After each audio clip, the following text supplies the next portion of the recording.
असली नकली की पहचान। एक लड़का अपने परिवार के साथ रहता था। उसके पिता जौहरी थे। एक दिन उसके पिता बीमार पड़ गए। धीरे धीरे उनकी हालत बिगड़ती गई और अंत में उनका निधन हो गया। पिता के निधन के बाद परिवार पर आर्थिक संकट आ गया।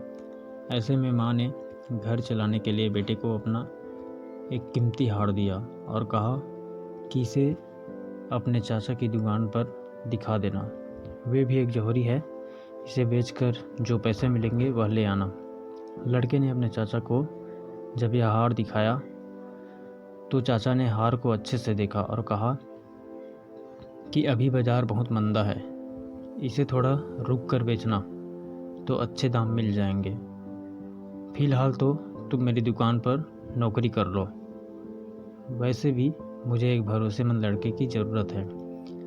लड़का अगले दिन से दुकान का काम सीखने लगा। वहाँ उसे हीरो व रत्नों की परख का काम सिखाया गया। अब उस लड़के के घर में आर्थिक समस्या नहीं रही। धीरे धीरे रत्नों की परख में उसका यश दूर दराज के शहरों तक फैलने लगा। दूर दूर से लोग उसके पास अपने गहनों की परख करवाने आने लगे। एक बार उसके चाचा ने उसे बुलाया और कहा कि जो हार तुम बेचना चाहते थे उसे अब ले आओ। लड़के ने घर जाकर माँ का हार जैसे ही हाथ में लेकर गौर से देखा तो पाया कि वह हार तो नकली है। वह तुरंत दौड़कर चाचा के पास पहुंचा और उनसे पूछा कि आपने मुझे तभी सच क्यों नहीं बताया जब मैं इस हार को बेचने आया था। इस पर चाचा ने कहा कि अगर मैं तुम्हें उस समय सच बताता तो तुम्हें लगता कि संकट की घड़ी में चाचा भी तुम्हारे कीमती हार को नकली बता रहे हैं और तुम्हें मुझ पर यकीन नहीं होता।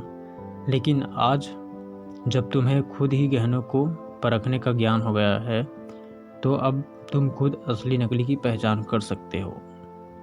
इस प्रकार वो लड़का सोने की सही गलत परख करना सीख गया। कुछ समय बाद उन्होंने खुद की एक ज्वेलरी शॉप खोली, जिससे दूर दराज के लोग उनकी दुकान में आने लगे और उनकी खूब तरक्की होती रही। की आर्थिक स्थिति में बहुत बदलाव आ गया और वह खुशी खुशी अपने परिवार के साथ रहने लगा।